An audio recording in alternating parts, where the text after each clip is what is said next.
Have you ever felt like life has been pressing down on you? Like you're stuck in a relentless storm with no shelter in sight? Like each day brings a new wave of challenges, disappointments or demands, and you're barely staying afloat?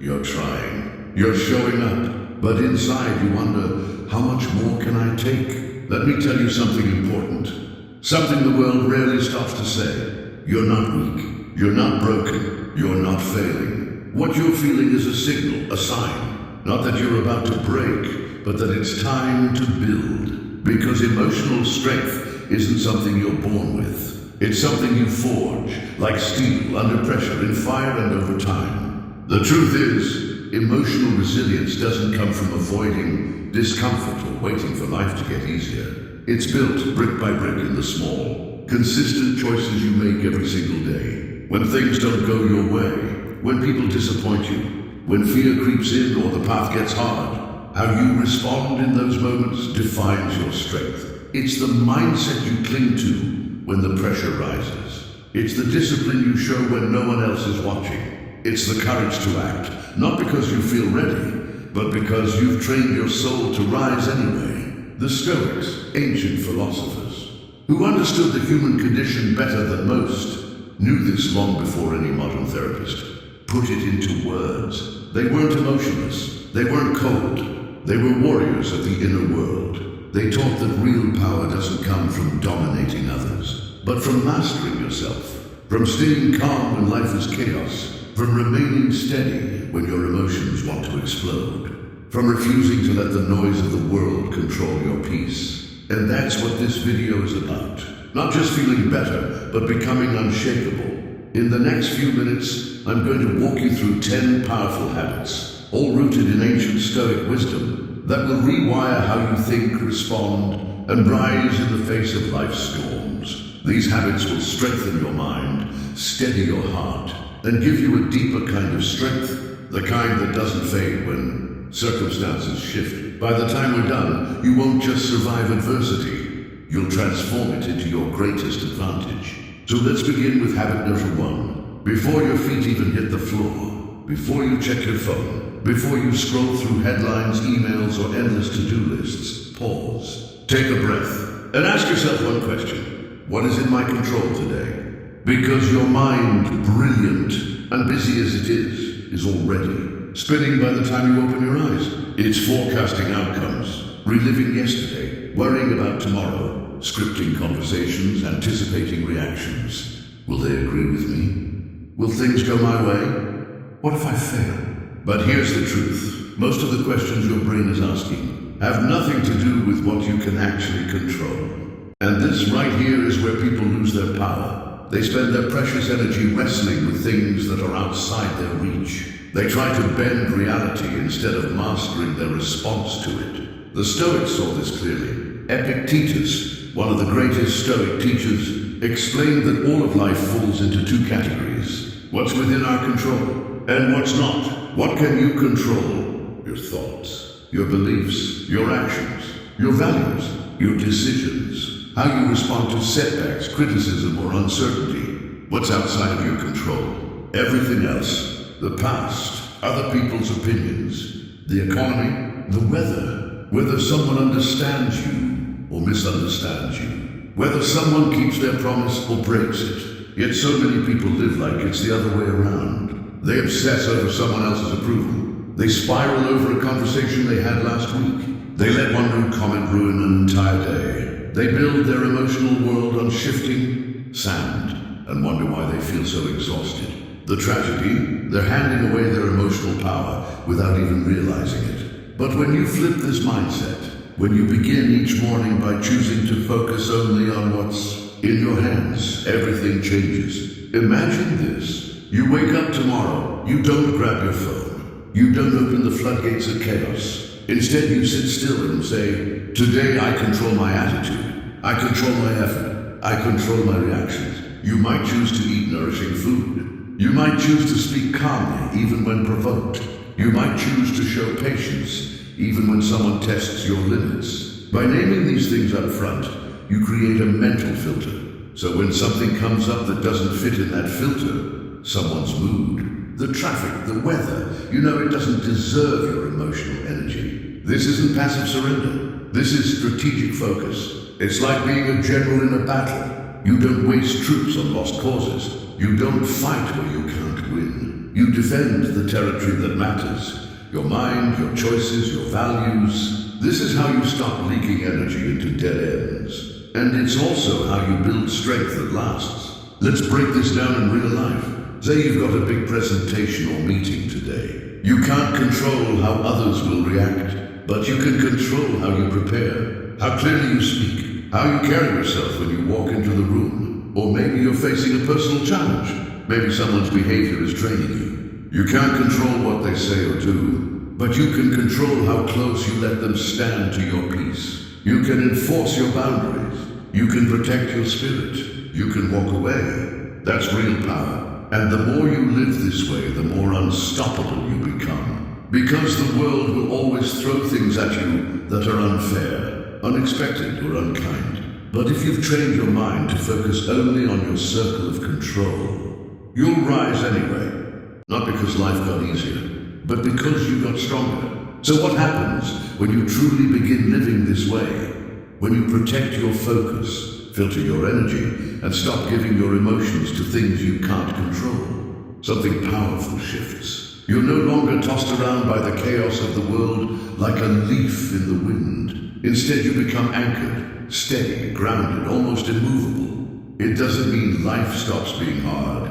It just means that you stop being easy to shake. And people will notice. They'll sense your calm when others are spiraling. They'll wonder how you stay composed while the rest of the room panics. It's not arrogance. It's not indifference. It's self-mastery. You're not enslaved to what others think, to what they say, or to the emotions they project onto you. And in a world drowning in outrage, distractions, and emotional overreactions, that kind of control is rare. That kind of control is magnetic. This is why the Stoics called it true freedom. Because let's be honest, as long as your peace depends on the behavior of others or the unpredictability of life, you are not free. If one comment can ruin your day, if one delay can throw off your whole mindset, if one person's disapproval can shatter your confidence, then you've handed your freedom away. But when you master your focus, when you decide where your energy goes, you take that freedom back. So here's a challenge for you. Tomorrow morning, before the noise of the world gets in, before emails, notifications, and to-do lists start pulling you in a dozen directions, pause. Take 60 seconds and write down 3 things you can control today. That's it, not 10, not everything, just 3. Maybe it's your attitude. Maybe it's how you speak to someone who's difficult. Maybe it's your commitment to finish something, even when you don't feel like it.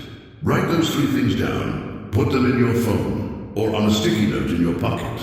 And throughout the day, when stress shows up, and it will, look at that list. Let it remind you, your energy is precious, and you get to decide where it goes. Do this daily and something incredible will happen. Your problems won't vanish. Life will still be unpredictable. People will still disappoint you, but the chaos will lose its grip. The emotions will lose their edge. The frustrations won't dominate your inner world like they once did. You'll begin to feel something that can't be shaken. Strength. And that strength isn't reactive. It's intentional. Now, let's talk about another layer of this strength, one that most people overlook. Habit number 2. Practice the inner pause before reacting to emotion. Even if you've mastered focusing only on what's within your control, there's one hidden trap that can still steal your power in a heartbeat, your own emotions. Sound familiar? You're in a conversation. Someone throws a sharp comment your way. Maybe it's unfair. Maybe it's downright disrespectful. Before you know it, your tone changes. Your voice rises. Your body tenses. Words fly out of your mouth before you even realize what's happening. And just like that, damage is done. The moment has passed. You didn't choose that reaction. It chose you. This is where the Stoics offer one of their most powerful teachings, the inner pause. It's a simple idea, but it's life-changing. It's that tiny space, sometimes only a few seconds, long between what happens to you and how you choose to respond. And in that space, that's where your freedom lives. Marcus Aurelius wrote, "You have power over your mind. not outside events. Realize this, and you will find strength. That power begins with this. Don't let your first emotional impulse run the show. Emotions like anger, fear, or frustration aren't wrong. They're not the enemy. In fact, they're signals, alerts from your mind and body that something needs your attention. But here's the problem. When you let those emotions take the driver's seat, they don't just guide you, they crash you. The inner pause is how you take the wheel back. It's not about stuffing your feelings down. It's not suppression. It's self-respect. It's telling your emotions, I hear you. I see what's happening, but I decide what happens next. It's the difference between reacting impulsively and responding with clarity. Let's play this out in real life. You're in a team meeting. A colleague publicly critiques your idea harshly. Your natural reaction? Maybe to fire back, maybe to shut down, maybe to silently fume for hours afterward. But what if in that moment you paused? You took a deep breath, just 1 or 2 seconds, and let your rational mind catch up. Instead of snapping back, you ask a clarifying question. Instead of going silent, you calmly explain your reasoning. Instead of escalating the moment, you de-escalated. That one breath, that one pause, could earn you more respect than any witty comeback ever could. The same applies in relationships. We've all been there, an argument spiraling out of control. Words become weapons, tones become daggers. But when one person chooses to pause, breathe, and respond with intention instead of reaction, it shifts everything. The fire starts to fade, the conversation softens, and the relationship strengthens. That's not weakness, that's discipline. Anyone can yell, anyone can throw blame, but it takes strength, real, tested strength, to stay composed when everything in you wants to explode. The Stoics called this the highest form of victory, mastery over oneself. Epictetus reminded his students of a simple truth. It's not events themselves that harm us, but our judgments about them. And the pause? That's your chance to interrupt the judgment, to take a step back, to breathe, to choose. So how do you train this? It starts with awareness. When your heart pounds, when your jaw tightens, when your thoughts begin to race, that's your body waving a red flag. That's your moment. Pause, breathe, reflect. Ask yourself, what outcome do I actually want here? Will my next words make things better or worse? Then choose, don't react, respond. Now that you've learned to pause before reacting, there's one more layer to master. Choosing not just when to respond, but how, and whether that response aligns with who you truly are. So here's the third habit in this journey of emotional strength. Only speak or act when your response aligns with your values, not your impulses. Let's be honest, this won't feel natural at first, especially if you're used to firing back quickly, defending yourself immediately, or reacting the moment tension appears. The habit of instant reaction runs deep. It's wired into us through years of survival instincts, fast-paced conversations, and emotional conditioning. But when you commit to the pause, and then go a step further by letting your values, not your emotions, guide your response, you begin to operate from a whole new level of inner mastery. At first, this will feel awkward, like you're holding back too much. But with time, that pause becomes your new normal, your default setting. And here's the beautiful part. The more you live this way, the more people around you will start to feel it. They'll notice that you're not easily rattled, that you don't raise your voice just because others do, that your words have weight, not because they're loud, but because they're intentional, because you speak with thought, not with heat. And when you walk away from challenging situations, you won't carry regret. You'll carry dignity. You'll feel grounded.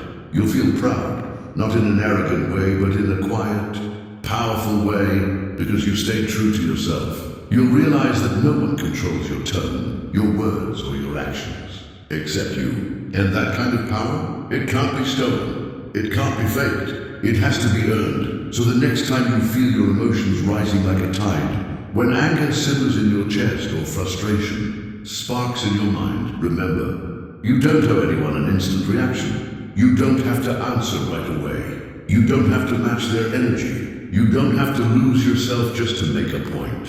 The pause is your shield. And when used well, it becomes your strength. Because in any room, in any argument, in any storm, The strongest person is never the one who shouts the loudest. It's the one who stays in control when everyone else loses theirs. That leads us to habit number 3, and this one goes even deeper. Be honest with yourself. Own your truth without shame. You can master your focus. You can train your emotional responses. You can build mental muscles that rival warriors. But if you're not honest with yourself, if you're lying about who you are, what you want, or what you're avoiding, then none of the other work will matter. This is where most people stumble. Because self-deception is subtle, it's quiet, and it's deadly to growth. It's easy to point out lies in others. It's much harder to admit when we've been lying to ourselves. Sometimes we cover it with excuses. I'm just too busy right now. It's not the right time. That's just how I am. Other times we dress it up in false positivity. I'm fine. Everything's fine, even when something deep inside whispers, no, it's not. We build illusions to protect ourselves from pain. We create stories to avoid discomfort. But as the Stoics taught us, facing the truth, even when it hurts, is the first step toward freedom. Epictetus said it plainly. Know first who you are, and then adorn yourself accordingly. In other words, don't try to decorate a version of yourself that isn't real. Don't build a future on top of a lie. You can't grow stronger while pretending you're not broken. You can't correct what you refuse to acknowledge. Being honest with yourself isn't about self-hatred or harsh judgment. It's not about beating yourself up. It's about clarity.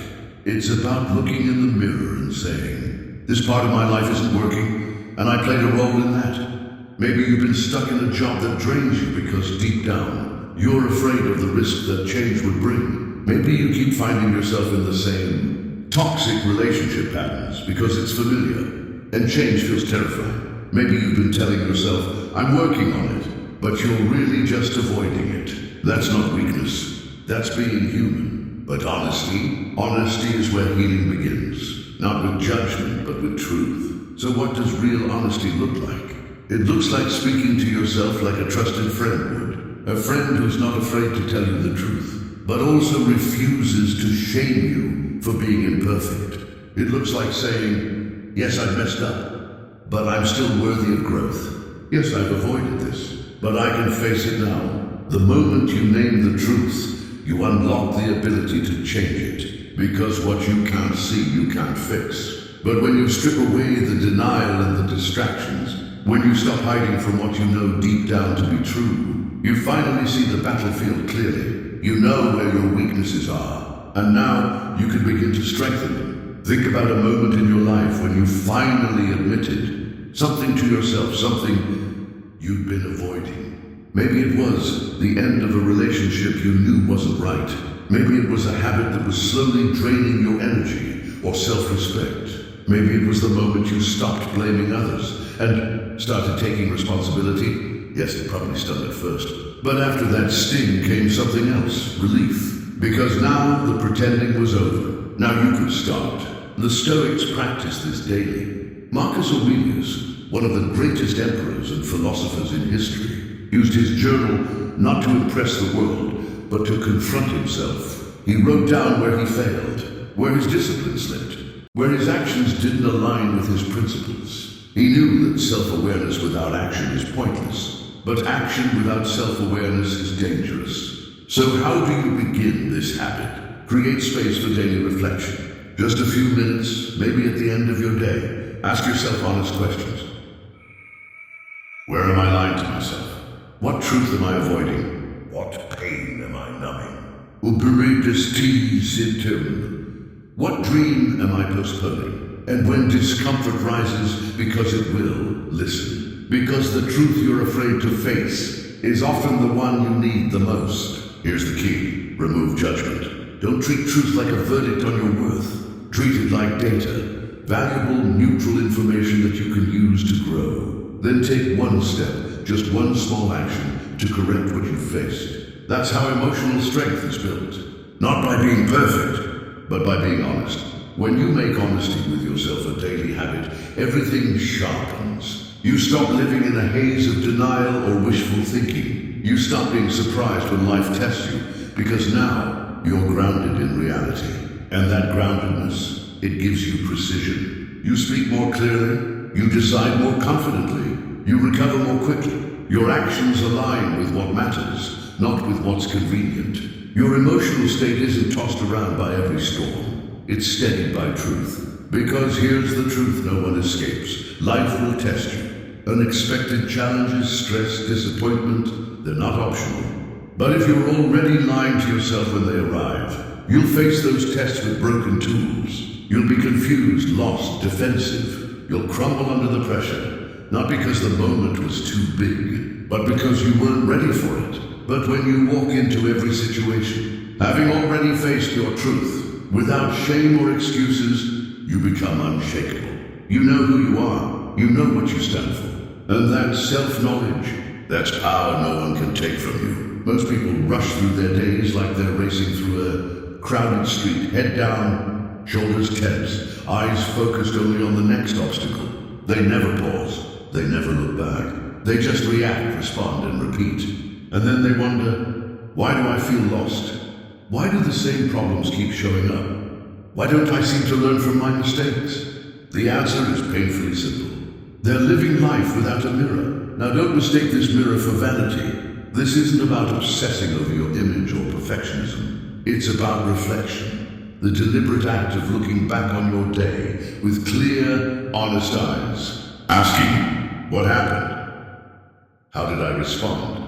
What did I learn? The ancient Stoics treated this as a sacred practice. Seneca wrote that each night before he went to bed, he would mentally rewind the entire day, almost like he was standing before a courtroom, both the judge and the witness. But he didn't do this to punish himself. He did it to understand himself, to celebrate where he lived with integrity, to observe where he fell short, to make a plan for tomorrow. Now contrast that with how modern life operates. We're constantly distracted. Notifications, emails, news, endless scrolling. We get through entire weeks on autopilot, and that's dangerous because without reflection, mistakes don't become lessons, they just become habits. We start disconnecting from cause and effect. We forget what led to our regrets. We can't trace back what triggered our anxiety. Life becomes a blur. One moment bleeds into the next. But when you stop, even for 5 quiet minutes to reflect, you gain something priceless. Wisdom. Because reflection is where experience turns into wisdom. Without it, you're not learning, you're just surviving. When you pause to examine your day, you begin to see the hidden patterns, the moments that triggered your worst reactions, the conversations that drained you, the people who filled you up, the choices that brought peace, versus the ones that stirred regret. You start recognizing what serves your growth and what sabotages it. The biggest mistake, waiting to reflect. People say, I'll think about that later, after the weekend, once this crisis is over. But later rarely comes. And when it does, the moment has passed. That's why reflection must become a daily ritual, like brushing your teeth or eating a meal. Because if you don't make space for it intentionally, life will pass by and you'll be no wiser than you were a year ago. You'll keep making the same mistakes. You'll wonder why nothing changes. So start simple, try this. Each night, ask yourself 3 questions. Wonder what went well today. This cultivates gratitude. It reminds you that even small progress is progress. 2, what could I have done better? This isn't about beating yourself up. It's about strategy for growth. 3, what will I do differently tomorrow? This is where insight becomes action. That's it. 3 questions. 5 minutes. Don't underestimate this. If you answer these questions consistently for a year, your life will shift. Not in some loud, dramatic way, but quietly, powerfully. You'll begin making better decisions, not because you're trying harder, but because you're more aware. You'll stop stepping into the same emotional traps. You'll begin steering toward what truly matters. You'll live with a sharper instinct. The Stoics warned that an unexamined day becomes an unexamined life. And if your life isn't examined, it isn't guided. It's just reacted to. Reflection is how you regain the wheel. It slows you down enough to see what's really happening inside and out. Think about a master craftsman. He doesn't just keep hammering and hope the end product turns out well. He stops. He checks his work. He compares it to the blueprint.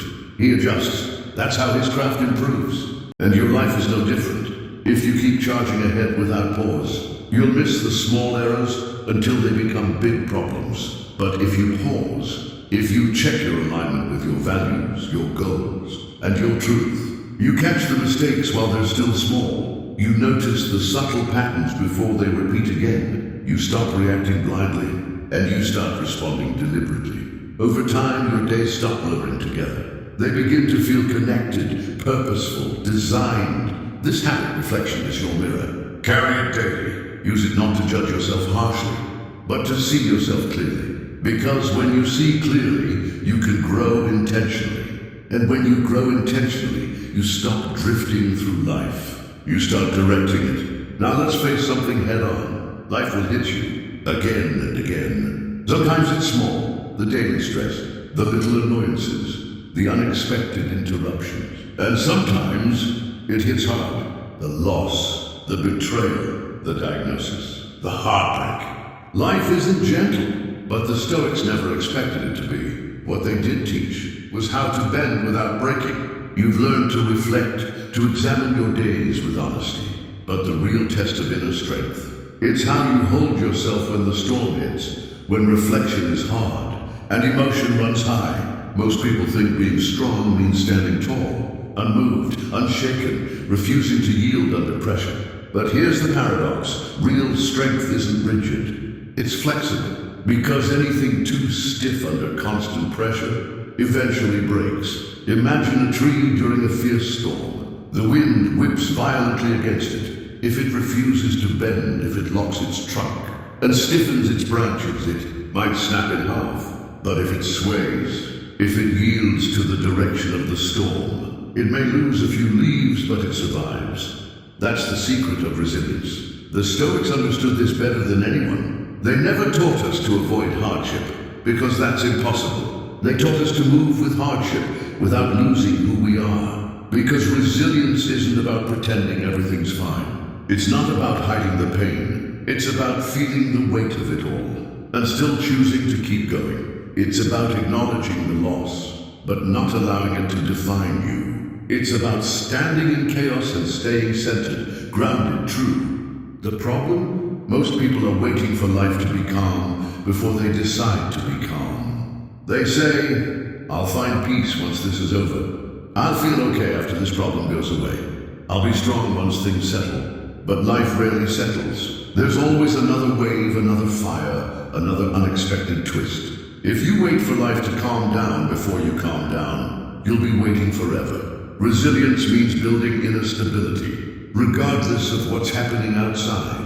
So how do you build that kind of unshakable strength? It starts with one powerful truth. Stop fighting the existence of pain. Seneca said it perfectly. We suffer more often in imagination than in reality. We don't just suffer because of problems. We suffer because we resist them. We say, this shouldn't be happening. We replay it. We resent it. We fight reality. But resistance drains us. It turns pain into torment. It keeps us stuck in the storm, wishing it would disappear instead of learning how to walk through it. When something painful happens, ask yourself, am I using my energy to move forward? Or teacher, am I using it to fight what already is? Because that energy, it's precious. And every ounce you spend resisting, reality is an ounce you don't have for adapting. Acceptance doesn't mean giving up. It means freeing up your strength to deal with what's in front of you, not what you wish were different. Second, separate what you can control from what you can't. This is Stoic 101, the foundation. When you stop obsessing over things outside your reach and focus instead on the choices in your hands, you begin to reclaim your power. You may not control the storm, but you can control the way you set your sails. You can't always decide the outcome, but you can always decide your attitude, your preparation, your effort. That's where freedom begins. Third, train your emotional endurance in the small moments. Most people think resilience is built in the big, dramatic crises of life. It's not. It's built in the ordinary, in the way you deal with slow traffic, in how you respond when someone cuts you off in a conversation, in how you talk to yourself after you make a mistake. Every time you choose calm over chaos, you're training your nervous system to hold steady. Every time you choose to breathe instead of break, You're fortifying the muscle of resilience. And finally, resilience isn't just about surviving. It's about transforming. The Stoics didn't see adversity as a curse. They saw it as essential. Marcus Aurelius wrote, "The impediment to action advances action. What stands in the way becomes the way." The obstacle isn't just something to get through. It's what makes you who you are. Think about metal. If it avoids fire, it stays soft, brittle, easily broken. But if it embraces the heat, it becomes strong, molded, transformed. You are no different. You don't become unshakable by avoiding difficulty. You become unshakable by letting difficulty shape you, without allowing it to break you. So when life sends its wind, when you feel the pressure rising, don't stiffen up so hard that you snap. Bend, adjust, move with the moment. Because the strongest trees are not the ones that stand still.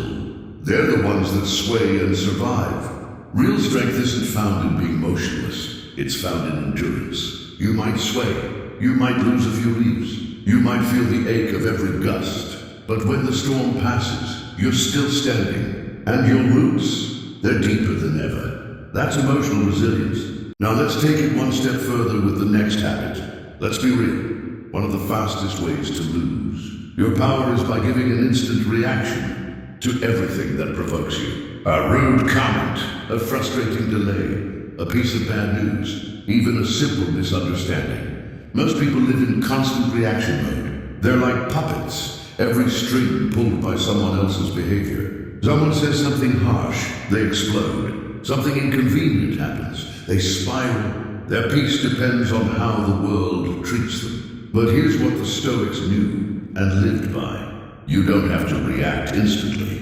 You have a secret weapon, the pause. That tiny space between what happens to you and how you choose to respond. That's where your power lives. Epictetus said, "It's not events that disturb us, but our opinions about them." In other words, it's not what happens. It's the story you attach to what happens. But here's the problem. Most people don't even recognize that space. They collapse the event and the reaction into one. Something happens, and boom, they're triggered. No space, no thought. Just a rush of emotion and a storm of reaction. Most people collapse the event and the reaction into one instant, thinking they're the same, but they're not. And that space in between, that's where your real power lives. Let me paint you a picture.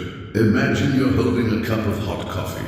Someone walks by and bumps into you, and the coffee spills. Now pause. Was it the bump that made you spill? No. It was what was already inside the cup. The same is true in life. When someone bumps into you through disrespect, frustration, or unexpected difficulty, whatever spills out is what's already brewing inside. If you've been holding bitterness, it spills. If you've been cultivating patience, that's what flows out instead. The pause gives you a sacred opportunity to choose what you're carrying, and therefore to choose what spills. But why is this so hard? Because reacting feels natural. It's instinct. It's primal. Your brain is wired for fight, flight, or freeze, a system that once protected you from real physical threats. But in modern life, most threats aren't lions or enemy warriors. They're emotional. A rude email, a delayed flight, a friend who forgot something important, and reacting instantly to emotional triggers usually creates more damage than the trigger itself. It burns bridges. It escalates tension. It leaves us regretting our words and scrambling to clean up the aftermath. Every time you react without pausing, you hand over your power. You let the situation, or worse, the other person, decide your emotional state. But if you pause, even for 3 seconds, even for a deep breath, you take the wheel back. That pause might be brief, or it might be a full night's sleep before replying to that message. The length doesn't matter. The act of pausing does. Here's the real power of the pause. It gives you time to ask yourself one game-changing question. What outcome do I actually want? This question transforms everything. Instead of reacting to satisfy your pride, your ego, or your frustration in the moment, you respond in a way that serves your bigger purpose. Maybe your goal is peace. Maybe it's preserving a relationship. Maybe it's keeping your integrity intact. Whatever it is, you can only act in alignment with it if you've paused long enough to think. Marcus Aurelius, journaling in his meditations, reminded himself daily, if you are distressed by anything external, the pain is not due to the thing itself, but to your estimate of it, and this you have the power to revoke at any moment. That's the Stoic pause. Not denial, not suppression, but conscious redirection. It's a moment of choosing clarity over chaos, a moment of reclaiming control over your story. The pause doesn't just protect you from reacting, it protects you from overreacting. Think about how many regrets in your life trace back to a single moment where you said something you didn't mean, a message you wish you hadn't sent, a tone you wish you could take back. Now imagine if you just paused 30 seconds, just one breath, how different might the outcome have been? The pause is not weakness, it's strategic strength. It means you're not a slave to your impulses. It means you can step out of the emotional current and stand still while others are swept away. In a world addicted to outrage and overreaction, the person who can pause stands out. They appear calm, grounded, unshakable. So start small, build the habit where it's easiest. When someone cuts you off in traffic, instead of honking or shouting, pause. Remind yourself, your peace is not up for grabs. When you get a message that stings, pause. Don't rush to type. Let the emotions settle before you speak. When a coworker frustrates you, pause. Ask yourself, is the reaction I'm about to give aligned with the person I want to be? Each time you do this, you're rewiring your brain. You're retraining your nervous system to respond instead of react. And soon something powerful happens. Life's triggers start losing their grip. You're not constantly being yanked from peace to panic, from calm to chaos. You become intentional, composed, rooted. The pause doesn't remove the challenges from your life, but it ensures that when they come, you meet them on your terms, not theirs. And in that still, sacred space, you find something priceless: freedom. Let's talk about boundaries, because your time, your focus, and your emotional energy are the most valuable currencies you will ever own. And yet, so many of us spend them recklessly. We say yes when we mean no. We give our time to people who drain us. We let guilt be the gatekeeper of our schedule and sanity. Sometimes we even give our energy to people who don't ask.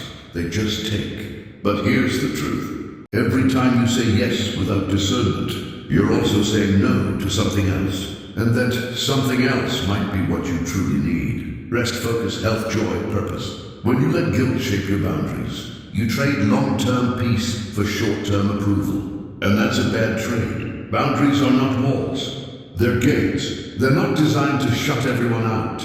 They're designed to guard who and what gets access to the most sacred parts of your life. The Stoics understood this deeply. They believed that the soul must be protected from noise, distraction, and unnecessary suffering, just like the body must be protected from injury. So ask yourself, if you wouldn't hand your house keys to a stranger, why would you hand over your mental clarity to anyone who demands your attention? But here's the challenge.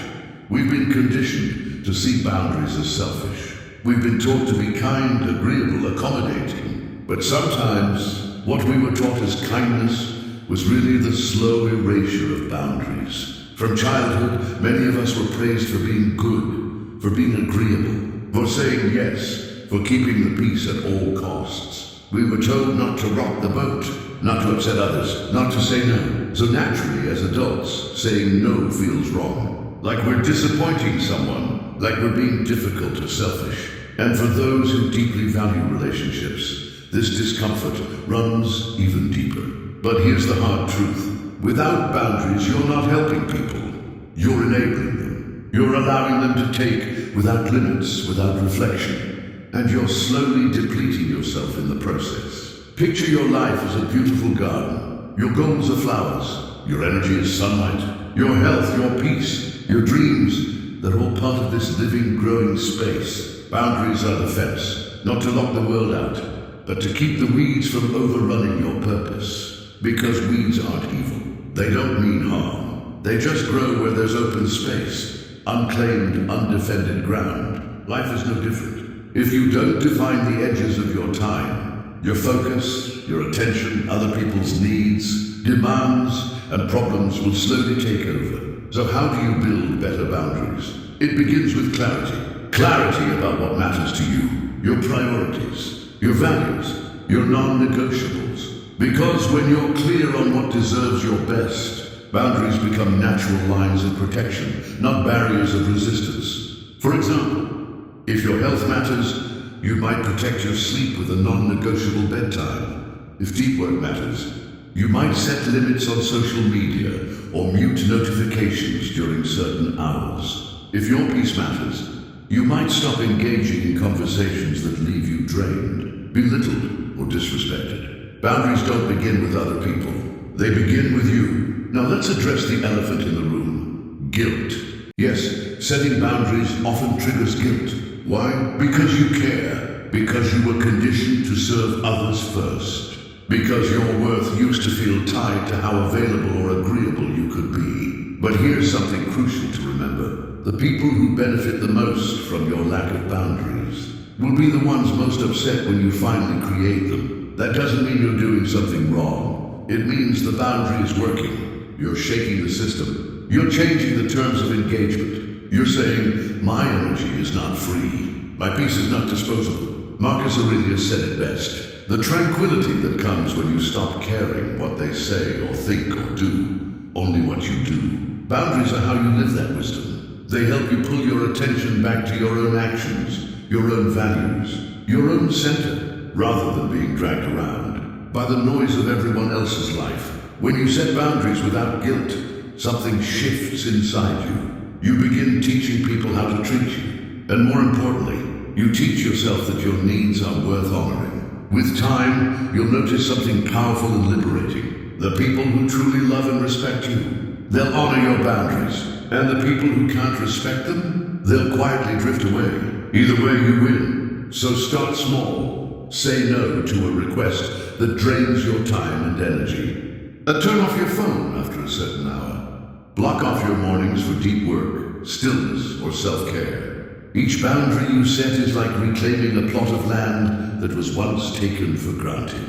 And when you protect that land, water it, weed it, nurture it, it begins to flourish. Because here's the truth. You are not here to be endlessly available. You are not here to be a backup plan, an emotional dumping ground, or a 24/7 yes machine. You are here to live a life of purpose. And purpose requires energy. So protect that energy like it's gold, because it is. Now let's talk about the mindset that separates the strong from the stagnant. Stop chasing the easy way. We live in a world obsessed with comfort. Air conditioning, instant meals, entertainment on demand, same-day delivery. Every modern convenience is designed to make life smoother, faster, easier. And while there's nothing wrong with comfort, there's a danger in becoming dependent on it. Because here's the paradox. The more you engineer comfort, the weaker you become. Muscles don't grow without resistance, and neither does your mind, neither does your heart, neither does your character. If you want to become emotionally resilient, truly resilient, you must stop treating discomfort as the enemy. Start seeing it as your training ground. The Stoics knew this well. Seneca often practiced what he called voluntary discomfort, deliberately choosing challenges like walking barefoot, sleeping without luxury, or fasting for a time. Why? So that when life inevitably stripped comfort away, he wouldn't fall apart. Because here's what we forget. Life will test you. You will face illness. You will face rejection. You will face change and loss and pain. These aren't possibilities. They're certainties. And if you've built your identity around ease, if your peace depends on everything going right, you'll collapse when the storm comes. But if you've trained in discomfort, even voluntarily, you've already built the muscle to endure. Because discomfort is not punishment. It's preparation. Every time you face what's hard, waking early, telling the truth, confronting fear, you send a message to yourself. I am capable. I can handle hard things. I'm stronger than my impulses. So why don't more people embrace discomfort? Because instinct whispers, avoid pain. And for thousands of years, that made sense. In the ancient world, discomfort usually meant danger. A sharp pain could signal a predator, an injury, or starvation. So we evolved to avoid it. But in the modern world, that same wiring now works against us. Avoiding discomfort no longer saves your life. More often, it just stunts your growth. The cold shower that shocks your nervous system. The workout that leaves your muscles trembling. The honest conversation that makes your voice shake. These aren't threats. They're invitations. Moments that stretch you. Moments that challenge the limits you've set for yourself. Moments that grow you into the person you were meant to become. Think of the people you admire most. Are they the ones who coasted through life on autopilot? Who dodged hardship and chased comfort? No, they're the ones who walked into storms when it mattered. Who faced their fears. Who endured the weight of adversity without breaking. Their strength wasn't given, it was earned. They chose the narrow path, the uncomfortable conversation, the scary leap. And through that, they became solid, steady, unshakable. Embracing discomfort also transforms your relationship with fear. You see, fear thrives in the unknown. It grows in the shadows of avoidance. But when you face discomfort again and again, something changes. That fear shrinks. Public speaking feels terrifying until you've done it 20 times. Running a business feels overwhelming until you've survived failure, setbacks, and rejection. Losing something you loved feels unbearable until you discover that healing is possible. Pain loses its grip when you face it head-on. Epictetus taught his students, do not seek for things to happen as you wish, but wish for things to happen as they do and embrace them. In other words, don't resist reality. Work with it. Stop asking, why is this happening to me? Start asking, well, what is this here to teach me? That single shift turns discomfort from an enemy into an ally. And no, you don't have to throw yourself into chaos to build strength. Start small. Take the stairs instead of the elevator. Initiate the hard conversation you've been putting off. Try something new that feels uncertain. Choose delayed gratification over instant comfort, just once a day. Every small act of intentional discomfort is like weightlifting for your soul. Each time you do it, you're building your tolerance for life's inevitable storms. The real danger, making easy your default. Easy is tempting. It feels good now, but easy rarely leads to anywhere meaningful. Hard, on the other hand, hard reveals your strength. Hard exposes your potential. Hard strips away illusion and hands you confidence. Confidence not built on hype, but earned through fire. So the next time you feel that subtle pull, the desire to avoid, to back away, to take the shortcut, pause. Ask yourself, will this choice make me stronger or softer? Then choose the path that builds you, not the one that spares you from temporary discomfort. Because the greatest things in life, resilience, growth, purpose, peace, are often found just beyond the edge of comfort. When you learn to look discomfort in the eye and walk toward it instead of away, you stop living at the mercy of life's unpredictability. You become someone who can bend but not break. Someone who can walk through fire without losing who they are. And that kind of strength, comfort could never give it to you. Let's move into the next layer of inner mastery. Emotional detachment, one of the fastest ways to drain your energy. To lose your focus, to give away your power, which is to take everything personally. Every offhand comment, every delayed reply, every look that felt just a little too cold. If you see these as attacks on your worth, you'll live in constant emotional turbulence. But here's the truth. Most of what people say or do has nothing to do with you. It has everything to do with them. Their stress, their upbringing, their insecurities, their emotional storms. The Stoics taught this clearly. Marcus Aurelius wrote, "You have power over your mind, not outside events. Realize this and you will find strength. But when you take things personally, you give that power away. You allow strangers, critics, even people you love, to dictate how you feel. And that's not strength, that's surrender." Now don't misunderstand. Emotional detachment isn't apathy. It doesn't mean you stop caring. It means you stop bleeding for things that don't deserve your blood. Think about how many hours you've spent replaying conversations in your mind. What did they mean by that? Was there something in their tone? Did I say something wrong? That kind of hyper-analysis is exhausting, and more often than not, it's wrong. Because people are walking around with invisible battles, and sometimes their sharpness has nothing to do with you. They were short with you, not because you failed, but because they were overwhelmed. They didn't respond. not because you don't matter, but because they're drowning in responsibilities. The more you detach, the more clearly you begin to see. These moments, they're just passing waves in the ocean of life. You don't dive into every wave and fight it. You learn to let some pass, while you stay anchored. Because emotional detachment isn't coldness, it's clarity. It's the art of not tying your self-worth to the opinions, reactions, or behaviors of others. Emotional detachment is the art of not tying your self-worth to the unpredictable winds of other people's moods. And learning it begins with one simple habit: self-awareness. The next time you feel offended, pause. Ask yourself, is this really about me? Or is it about them? Because 9 times out of 10 you'll realize it's not personal. It's just someone else's inner world overflowing into yours. Their bad day, their unresolved pain, their own expectations or frustrations bubbling up. And you just happen to be in the path. That's not your burden to carry. Now another powerful shift: stop assuming negative intent. Your brain is wired for protection. It's always scanning for threats. So when someone is short with you, or doesn't reply, or gives a strange look, your mind fills in the blanks with worst-case scenarios. They're upset. I must have done something wrong. They don't value me. But most of the time, they're not thinking about you at all. They're in their own storm. And suspicion only creates enemies where there are none. So what if, just as an experiment, you began to assume neutral or even positive intent until proven otherwise? How much lighter would your life feel? How many overreactions would be avoided? How much mental energy would you save if you stopped jumping to the conclusion that people are against you? Detachment becomes even easier when you build a strong internal foundation, when you know who you are, what you stand for, what you believe. The noise around you loses its volume. Other people's opinions might still reach your ears, but they won't pierce your heart.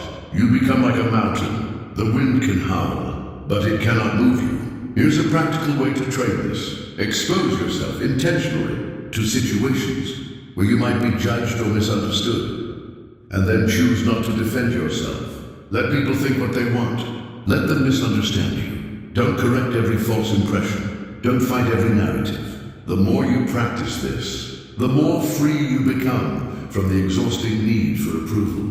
And here's what happens. You stop being a participant in everyone's drama. You become an observer, a witness, someone who chooses where their energy goes, deliberately. The great power of emotional detachment is that it frees you to focus on what truly matters: your mission, your peace, your values, your growth. You are no longer a leaf blown around by every gust of opinion. You are the tree, rooted, grounded, unshakable. So stop letting every comment, every pause, every silence rent space in your mind. Stop interpreting every moment like a riddle to solve. Let it go. Learn to watch the world with a calm, steady gaze. Not cold, not disconnected, just unmoved by noise. Because when you master emotional detachment, you don't just protect your peace, you multiply your power. You stop being controlled by every passing opinion, and finally start living according to your own. Now we arrive at the final habit, one that fuels all the others, one that sustains your strength and sharpens your wisdom. Never stop learning. Your mind is your greatest asset. It shapes how you see the world. It guides your choices. It determines the quality of your life. And yet, many people stop feeding their mind once school ends. They treat learning as a phase, instead of what it really is, a lifelong responsibility. That's a dangerous mistake, because the world is changing constantly. New ideas, new challenges, new tools, new rules. If you're not growing, you're falling behind. The Stoics understood this long before it became modern advice. They didn't see wisdom as a destination. They saw it as a daily practice. Seneca wrote, "As long as you live, keep learning how to live." That wasn't poetic filler. It was survival advice. Just like your body needs water and food, your mind needs nourishment. Without it, your thoughts become stale. Your perspective narrows, your flexibility fades, and your ability to adapt weakens. Learning every day isn't about collecting trivia or sounding smart in conversation. It's about staying sharp, staying agile, staying prepared. It's about having the mental tools to face life's complexity with clarity, especially today when information is everywhere. Yet wisdom is rare because most people scroll, consume, skim, but they don't engage. They don't reflect. They don't question. They don't connect what they learn to how they live. But true learning is intentional. It's active. It's curious. It looks like this. Reading books that challenge your assumptions. Listening to voices that sharpen your vision. Taking notes. Applying lessons imperfectly but consistently. Imagine your mind as a garden. If you neglect it, weeds grow. Misinformation, mental laziness, emotional reactivity. But if you plant seeds of truth, insight, discipline, and water them with practice and reflection, you grow a mind of resilience, a mind that sees clearly, chooses wisely, and leads boldly. The beauty of daily learning is that it compounds. Just 10 minutes a day, that's over 60 hours of focused improvement in a year, 60 hours of new skills mastered. For complex topics understood, wisdom gained, confidence deepened, and it all starts with a single choice: to feed your mind today. What will surprise you most about daily learning isn't just what you remember, it's how it rewires you. Your mental range expands, your perspective widens. You begin to notice things others miss, opportunities, nuances, possibilities. But none of this happens without one key ingredient: consistency. Learning must become as natural and non-negotiable as brushing your teeth. It's not something you fit in when there's time. It's a priority, a daily discipline. And here's a truth many people overlook. The moment you think you know enough is the moment you stop growing. Humility is the fuel of all true learning. Even the greatest minds in history remained students of life. Socrates, the father of Western philosophy, famously said, "I know that I know nothing." That mindset, it kept him curious. It kept him grounded. It kept him growing. When you stay humble, you stay hungry for growth. So if you want to live a life that's full, rich, wise, grounded, feed your mind with substance. Every single day, read a few pages of a great book before bed. Listen to a podcast that stretches your thinking during your commute. Swap 30 minutes of scrolling for a documentary, a TED Talk, a challenging conversation. Learn from those who've walked before you, not to copy them, but to stand on their shoulders and see further. Because knowledge doesn't just make you smarter, it makes you stronger. It sharpens your awareness, deepens your understanding of people, equips you to handle chaos with calm. It gives you options, mental maps others don't have. Where others see problems, you'll begin to see patterns. Where others feel fear, you'll find strategy, because your mind has been trained. So commit to lifelong learning, not because it's trendy, not to impress anyone, but because your mind is the command center of your life. Protect it, challenge it, feed it daily. In a world that changes faster than ever, learning isn't a luxury, it's survival. Never stop being a student, because the moment you stop feeding your mind is the moment you begin starving your potential. We've walked through 10 habits, not just for emotional well-being, but for emotional strength. This isn't theory, it's not self-help fluff. These are practices forged in the fire of real life. They are habits that hold up in the hard days, in the private struggles, in the silent battles no one sees. Because emotional strength isn't something you wake up with. It's not genetic. It's not luck. It's built, brick by brick, choice by choice, moment by moment. You've seen how mastering your thoughts, pausing before reacting, and choosing clarity over chaos can completely reshape how you move through the world. You've learned to create boundaries that protect, not isolate. To embrace discomfort as a teacher, not a threat. To feed your mind with wisdom instead of noise. You've discovered that peace isn't passive, it's protected, and that the real power comes from knowing what you can control, letting go of what you can't, and becoming someone so steady the storm loses its sting. But here's the truth you need to hold tight.